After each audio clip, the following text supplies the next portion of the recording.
All right. Hotep, everybody. Hey, this is Michael Imhotep, founder of the African History Network, host of the African History Network show. I'm a talk show host, researcher, lecturer, writer, and historian. It is Saturday, August 13th, 2022, and we are live. I'm teaching another session of my online history class today around 2 p.m. Eastern Standard Time, Ancient Kemet, the Moors, and the Ma'afa, Understanding the Transatlantic Slave Trade, what they didn't teach you in school. This is normally a 10-week online history class that I teach. I talked about it some on Roland Martin Unfiltered on Friday, August 12th. We're teaching another session today. This time around, it's going to be 12 weeks when we teach it. And you can register for this online class. We have the information here in the thread of the broadcast. You can join us at our online school. I'll be teaching the class around 2 p.m. Eastern Standard Time today. And I do a PowerPoint presentation. We have book references, articles, video clips. Here's I want to do a brief preview today of some of the information we cover in this class. We deal with thousands of years of history and what leads up to the transatlantic slave trade taking place. So we can't start studying our history in slavery. Even when we study the transatlantic slave trade, which is important to study, we can't start in 1619 with those 29 Africans in Virginia. We can't start in the 1440s with the Portuguese getting involved in the transatlantic slave trade with Anton Gonzalez in 1441 going into present-day Mauritania. We have to deal with thousands of years of history and what leads up to the transatlantic slave trade taking place. And we have to also deal with the 800-year occupation of Europe by the Africans known as the Moors, who take the teachings from ancient Kemet, ancient Egypt, into Europe. And these teachings are going to bring Europe out of the Dark Ages. Okay, so one of the things we deal with in class, and we'll talk about some in today's class, when those Africans known as the Moors go into the Iberian Peninsula, today known as Spain and Portugal, in 711 AD, and they're going to various extents Africanize Europe. And this is going to, we see the Moors lose control in Europe, especially in Spain. And their last known stronghold was relinquished in January 2nd, 1492. And then we're going to see the relationship between the transatlantic slave trade and the Moors losing control in Europe as well. So this course not only deals with the transatlantic slave trade, but it also deals with thousands of years of history that leads up to the transatlantic slave trade of African people taking place. August 20th, 2019 marked the 400th year anniversary of those 29 Africans who came into Point Comfort in Virginia, August 20th, 1619, on the White Lion pirate ship, in what will later be called the colony of Virginia. Okay, so it's important to also understand that African people have been in the land we call the United States of America going back at least 51,700 years. So even though we talk about 1619, and then also in the class, we also deal with 1526, because 1526, you have the Spanish taking Africans into the territory that we call South Carolina and Georgia. Okay, that's in 1526. This is 93 years before. Virginia and those 29 Africans in Virginia. So one of the problems with the way this history is taught is that a lot of times our history is taught starting with African people conquered and shackled and chained by Europeans, and that's problematic, and that's also traumatizing to African-American children, and those African-American children grow up to be adults. So if your understanding of the beginning of African people in this country starts with us conquered by Europeans, shackled in chains, okay, you're going to probably deal with some self-esteem issues. You're probably going to have a distorted view of history, okay, because this was our land stolen from us. African people were in this land that we call the United States of America going back at least 51,700 years. Okay, so I'm just doing a brief overview of this class, and we're just looking at some of the things that we cover in this course.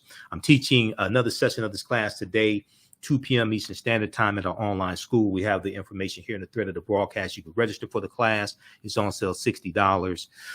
We do the sessions live. All the sessions are archived. They're recorded. You can go back and watch it anytime or visit our new website, theafricanhistorynetwork.com, theafricanhistorynetwork.com.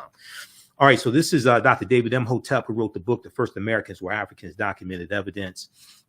And his book has 713 footnotes, and it deals with thousands of years of history. And page 14 of his book, it deals with a discovery made in 2004 in Allendale County, South Carolina, by Dr. Albert Goodyear. And he discovered 13 different types of evidence that thoroughly document an African presence in this country going back at least 51,700 years ago. These were the Khoisan, who have the oldest DNA on the planet. They come from Southern Africa. They're the ancestors to the Ainu and the Twa. So they found artifacts, architecture, campsites, carvings, footprints in lava, genetic M174D haploid groups dealing with DNA and genetics. They found Egyptian carvings, Egyptian writings, footprints in lava, linguistics, paintings, skulls, skeletons, structures, and tools. 13 different types of evidence thoroughly documenting an African presence in this country going back at least 51,700 years ago. This is an article from ScienceDaily.com dealing with Dr. Albert Goodyear and the discovery that he made. This article is from November 18, 2004. New evidence puts man in North America 50,000 years ago. New evidence puts man in North America 50,000 years ago. Here's a summary of the article from ScienceDaily.com. This is ScienceDaily.com summary. Radiocarbon tests of carbonized plant remains where artifacts were unearthed last May along the Savannah River in Allendale County by University of South Carolina archaeologist Dr. Albert Goodyear indicate that the sediments containing these artifacts are at least 50,000 years old. Indicate that the sediments containing these artifacts are at least 50,000 years old, meaning that humans inhabited North America long before the last ice age. Okay, so they're talking about these humans that they're talking about are the Khoisan, who have the oldest DNA on the planet. They go all around the world, and they were here in the land that we call the United States of America as well. Now, this is before the transatlantic slave trade happens. Yet, I'm not saying the transatlantic slave trade did not happen. What I'm saying is we have to understand thousands of years of history before the transatlantic slave trade happened. And unfortunately, a lot of times in classes that we take in college, a lot of times in these conversations that we have, even during African American History Month, oftentimes we start the history of African people in this country conquered and shackled and changed by Europeans, and that's psychologically damaging, okay, to our people. So this piece right here on the Khoisan cites the information from Science Magazine. An October 2012 genetic study published in Science Magazine found that the Khoisan in Southern Africa are the oldest ethnic group of modern humans, with their ancestral line originating about 100,000 years ago. The Khoisan, formerly called by the derogatory term Bushmen, are genetically unique, and no other currently known population had separated so early from our common modern human ancestor, according to the report. Now, here is a picture of two Khoisan women, okay? These are the short-statured Africans, the Khoisan, who are the ancestors to the Ainu and the Twa. The Khoisan live mainly in southern Africa, in territories spanning Botswana, Namibia, Angola, Zambia, Zimbabwe, and South Africa. They are largely divided into two groups, hunters and gatherers, known as the Sans people, and keepers of livestock, known as the Khoi people. The Khoisan languages include the distinctive click sounds that are not found in languages of their neighbors. Okay, there's a good article that from AtlantaBlackStar.com, 5 ethnic groups that prove the first humans were Black. Okay, so and when we talk about the click language is the oldest language. And we know that when you look at the film Black Panther, the language spoken in the film Black Panther is isiXhosa, which is a Bantu language spoken in Southern Africa. And isiXhosa has the click sounds in it also, okay? So as we talk about the film Black Panther, I did the 3 months of research to be able to do my lectures on that film. And the film Black Panther relates to African history, African culture, African language, spiritual systems, etc. We look at a number of different archaeological studies and discoveries in this course also, okay, to deal with thousands of years of history leading up to the transatlantic slave trade. Then we go through and we analyze the transatlantic slave trade. This was a significant discovery here in 2010. There was an article from the New York Times that dealt with this, called "On Crete, New Evidence of Very Ancient Mariners." On Crete, New Evidence of Very Ancient Mariners. And it deals with this discovery made on the Greek island of Crete. And they did excavations over the course of 2 summers, okay? And they found stone tools dating back at least 130,000 years old, 130,000 years ago, okay? Stone tools found on the Greek island of Crete, archaeologists say, are at least 130,000 years old, which is considered strong evidence for the earliest known seafaring in the Mediterranean, and calls for rethinking the maritime capabilities of pre-human cultures. Okay, so one of the things that one of the themes of the class, one of the things you're going to find out when we look at these archaeological discoveries is that they keep pushing the timelines back. When these new discoveries come out, this is causing the archaeologists, the paleontologists, the researchers, etc., to rethink this history and push the timelines back, and they're realizing that all of this stuff is much older than they thought. Okay, so the deeper they dig, the blacker the planet gets. The more research they do, the older we get.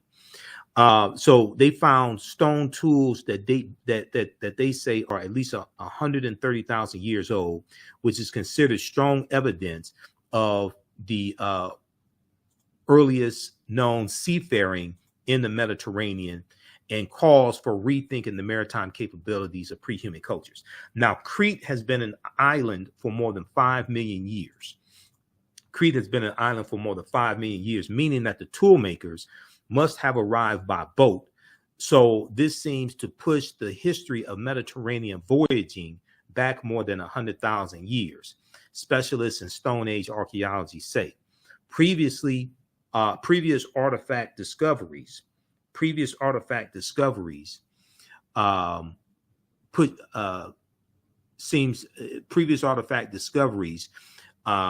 that seafaring in the Mediterranean, islands like Cyprus and a few other Greek islands, possibly Sardinia, were no earlier than 10,000 to 12,000 years ago. Okay.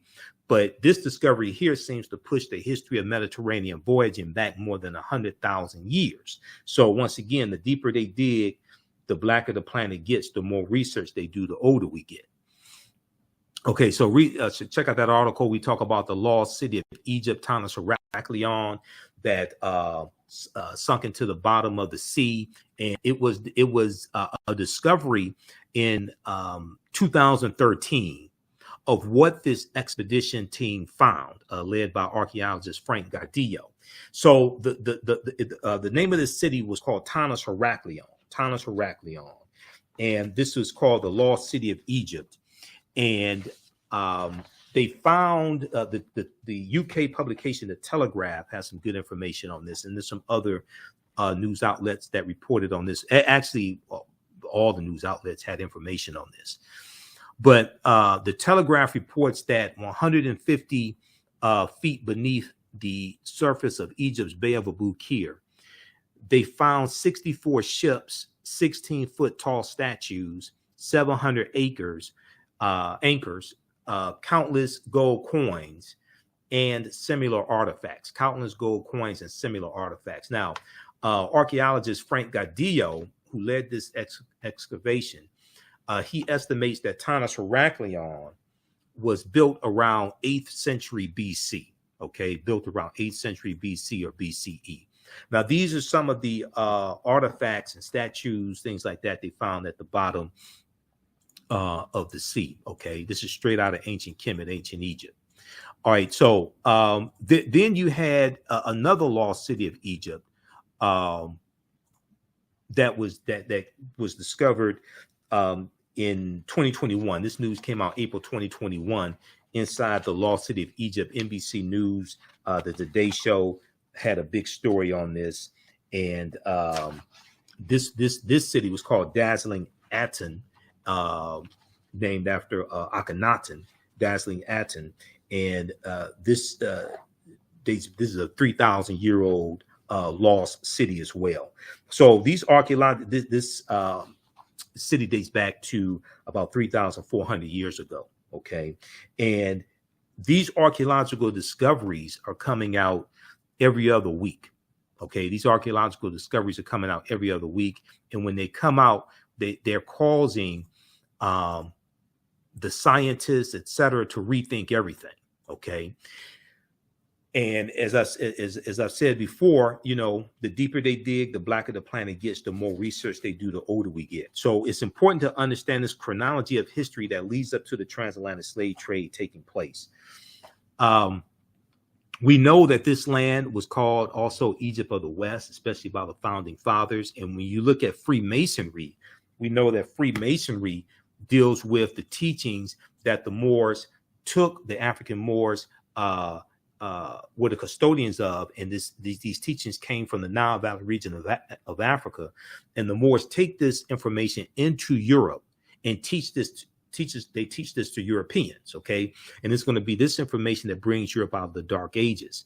And we see symbols of Africa all around us. One of those prominent symbols of Africa coming from the mythology of the story of Asar, Aset, and Heru is the Washington Monument, or what is in ancient times was called a Tekken, which is a symbol of resurrection coming from ancient Kemet, ancient Egypt. Okay, the Washington Monument is a Tekken, and we know that many of the founding fathers of this country were Freemasons, and Freemasonry is the foundation of Freemasonry is the teachings coming out of ancient Kemet, ancient Egypt, what are called the mystery systems or the mystery school.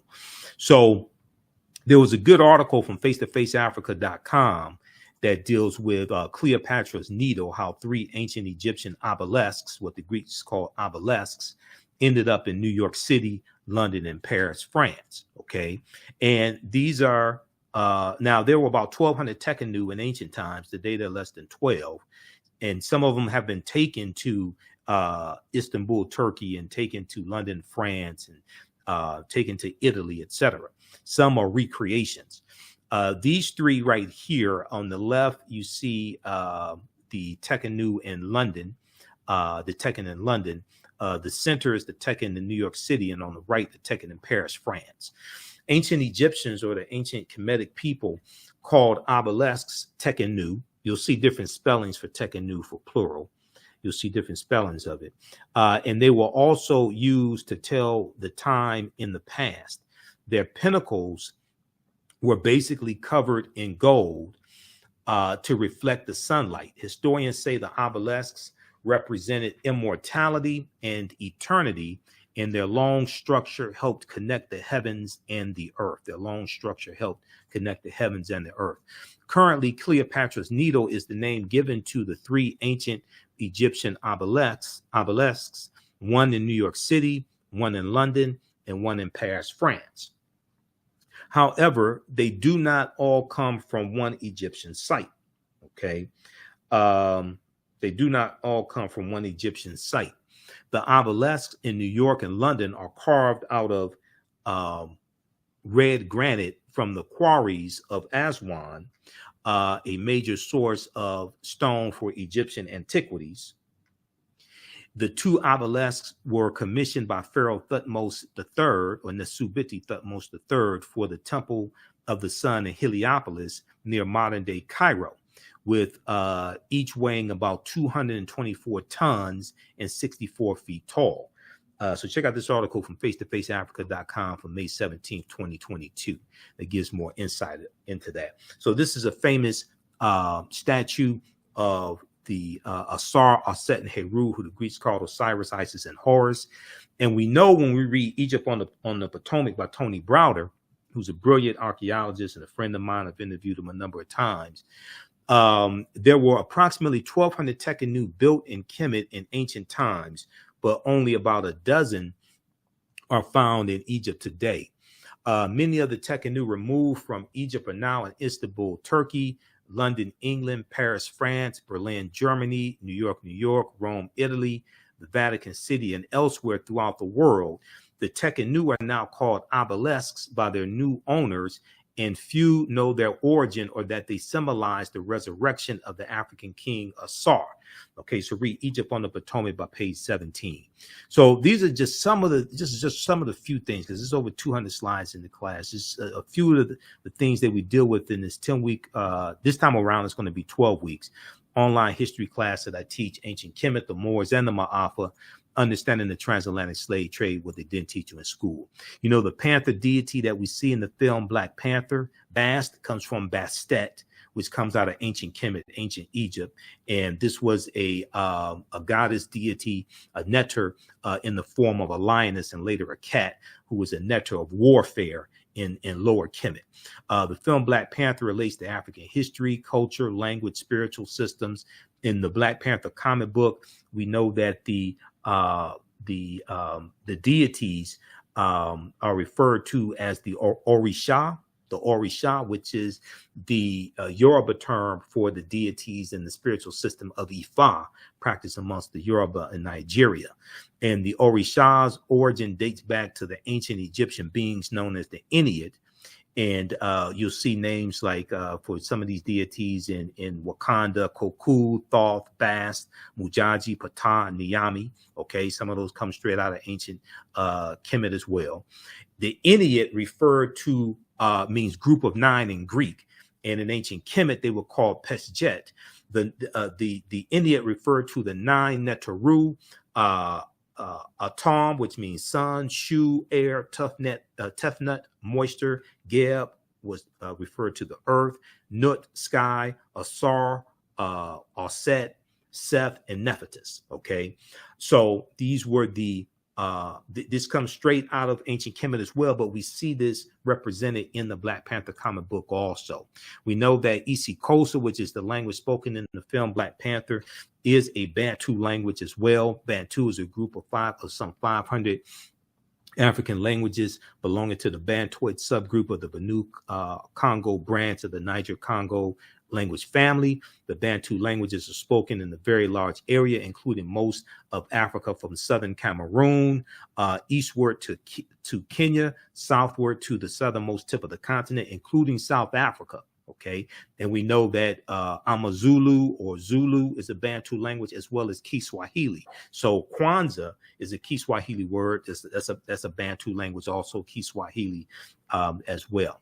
So, and we also in this class, of course, you know, we deal with some African civilizations as well, like Carthage and Axum. Things like this. We talk about Hannibal Barca and the Punic Wars and Publius Cornelius Scipio Africanus and why Africa is not named after Publius Cornelius Scipio Africanus. We talk about the Kingdom of Great Zimbabwe as well. And then we deal with some of the history of the Moors. Also, and the Moors conquering the Vandals and the Visigoths, and Tariq ibn Ziyad going into leading an army into the Iberian Peninsula, today known as Spain and Portugal, in 711 AD, and conquering, and they conquered the Vandals and the Visigoths. They're going to settle in the southern portion of what becomes known as France, and they're going to Africanize to various extents Europe. They're going to create libraries. They are voluminous writers. Some of the early universities in Europe are created to study the Moor science texts, to study the teachings that the Moors take into Europe, like the University of Salamanca in Spain, and Toledo, and Naples, different universities that they have there. They're going to be created to study the Moor science texts. So we talk about the 3 great West African kingdoms, also of Ghana, Songhai, and Mali. And we look at this history chronologically also. Okay, so there's a timeline of history that we look at. So this is just a brief overview of this class. We talk about people like Mansa Musa and show the relationship between Mansa Musa as well as T'Challa in Black Panther, because T'Challa was probably the richest person in the Marvel comic universe. Mansa Musa becomes emperor of the Mali Empire, 1312 AD, when Abubakar II goes missing on the expedition. And then we have to look at Christopher Columbus, Cristobal Colon, and where Columbus went on his 4 voyages, what he was looking for, the deal that he made with King Ferdinand and Queen Isabella. And it's important to understand that Columbus never came to the land that we call the United States of America.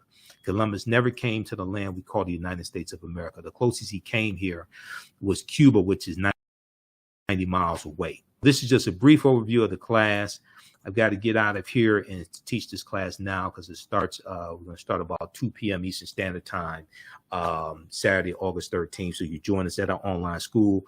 The class is on sale, $60, regular $130. The best value is the bundle pack. You get both classes, my Saturday class as well as the Sunday class. You get both classes for $100. So if you visit our website, our new website, theafricanhistorynetwork.com, theafricanhistorynetwork.com. Scroll down the page, you'll see the picture of me and information about my radio show. We have our Cash App information and PayPal. If you want to pay for the class through Cash App, you can send the money through Cash App also. Here's our Cash App tag, $ the AHN show through Cash App, $ the AHN show through Cash App.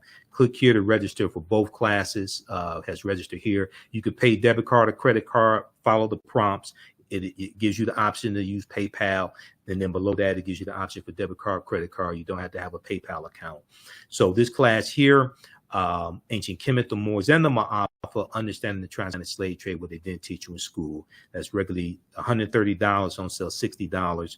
We do the class live. All the sessions are archived and recorded. You can go back and watch it anytime. And then on Sundays, I teach from the Civil War to the Civil Rights Movement and Black Power, 1865 to 1968. Okay. In this class, we start in 1803 with the Louisiana Purchase. And then we look at the Louisiana Purchase and the Haitian Revolution, because those two events are related. And then we go through history chronologically. We look at the Civil War and what leads to the Civil War taking place. Civil War, Reconstruction, 1865 to 1877, Jim Crow era, World War I, World War II, Civil Rights Movement, Black Power Movement, Great Migration, to understand what happened to us after slavery ended. What were the laws and policies put in place to put us in a predicament we're in today, to understand where we need to go from here. Okay. And African history and culture gives us our foundation. It gives us our values, our interests, and our principles. And this influences our economic empowerment and political empowerment. Okay. So these history classes will change the way that you look at history. We have the link here in the thread of the broadcast. It's also on our website, AfricanHistoryNetwork.com. Best value is the bundle pack. So it gets you both classes for $100. That's over a $360 value, because there's bonus content that you'll get from me also in the class. You can watch these classes live or on demand. Once you register for the class, even a year from now, 2 years from now, you'll still have access to the full course. I would say the information is PG-13. You can use this with our youth as well. So I don't do a lot of cursing. It's not overly graphic, etc. Class is very visual. There's tons of articles that we cite also, so you can check that out. If you have any questions, you can also email me at through the website, or at AHNshow, theafricanhistorynetwork.com, our new email address, AHNshow at theafricanhistorynetwork.com. Okay, so we look to see you in class Saturday and Sunday. And Sundays, I teach from the Civil War to the Civil Rights Movement of Black Power, 1865 to 1968. Look, I have to get out of here. I have to teach this class now. You can join us in class. You can register and join us in class right now. Right now, it's correct wrong behavior is not over till we win. Wakanda